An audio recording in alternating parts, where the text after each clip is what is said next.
한덕수 권한대행이 요즘 여러모로 화제의 중심에 서 있습니다. 미국과의 관세 전쟁 최전선에서 뛰고 있고요. 대선 차출론부터 헌법재판관 후임자 지명 문제까지 다 걸려 있습니다. 뉴스더 코너에서 정치부 이태희 기자와 관련해서 좀 더 얘기 나눠보겠습니다. 자, 헌재 얘기부터 한번 해보죠. 헌재가 헌법재판관 지명자의 효력을 정지해달라 이런 가처분 신청이 있었는데 다음 주에 이제 한다는 거잖아요. 근데 정치권에서도 이 판단을 주목하고 있습니까? 그렇습니다. 민주당은 그동안 한덕수 대행의 후임 헌법재판관 지명을 강하게 비판해왔지만 내부적으로는 허를 찔렸다는 분위기가 적지 않았습니다.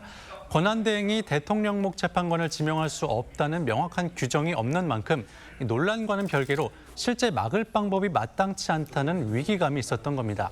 하지만 헌재가 이르면 다음 주라도 가처분 판단을 내릴 걸로 알려지면서 반색하는 기류가 역력합니다. 네, 그럼 가처분이 인용될 거다 이렇게 기대하는 거죠? 그렇습니다. 일단 이 가처분은 위헌인지 아닌지 판단하는 본안, 그러니까 헌법 소원과 달리 사전에 손해를 방지할 필요가 있느냐를 중점적으로 봅니다.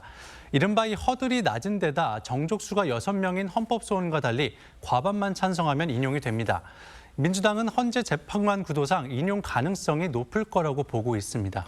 자, 그러면 18일이면 문영배 이미선 재판관 퇴임하잖아요. 그 두 자리는 그럼 계속 비어 있는 겁니까? 가처분이 인용된다면 그렇습니다.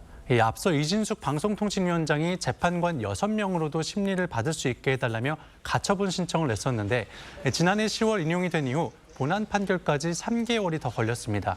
물론 사안마다 속도가 다르겠지만 단순히 비교하면 조기 대선까지도 헌법재판관 공석이 그대로 유지될 수 있는 겁니다.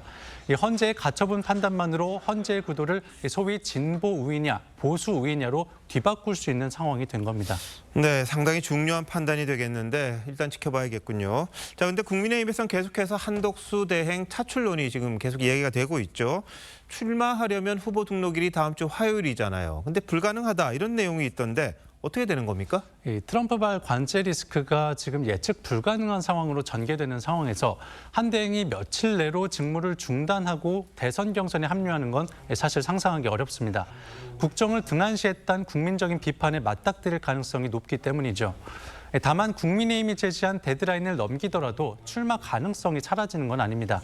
급한 외교 일정들을 수습한 뒤에 무소속으로 출마하는 방안도 생각해 볼 수 있는데요.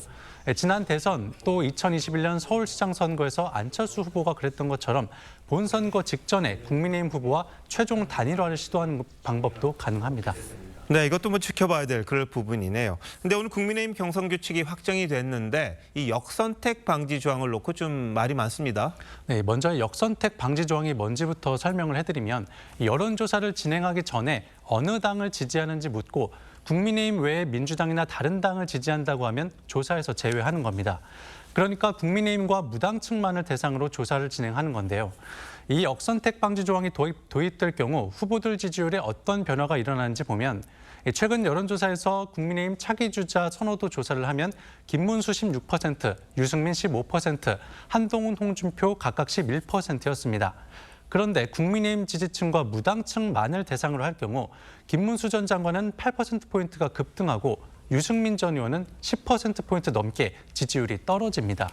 당심의 비중을 둘 것이냐, 본선 경쟁력에 가중치를 줄 것이냐의 차이로도 볼 수 있는데 이 유승민 전 의원 측은 출마 여부까지 다시 검토해야 할 정도로 타격이 크다고 보고 있습니다. 네, 당의 후보를 뽑는 거니까 당심이 중요하다 이런 주장도 있을 수 있고요. 그렇지만 최종적으로는 본선이 더 중요하다. 그러니까 민심을 봐야 된다. 이런 논란 계속해서 이어지고 있는데 이 양자 대결로 최종 결선하는 거 이것도 좀 논란이 되긴 하는 것 같습니다. 부작용이 클지 흥행 요소가 될지 또 지켜봐야겠네요. 자, 이 기자 잘 들었습니다.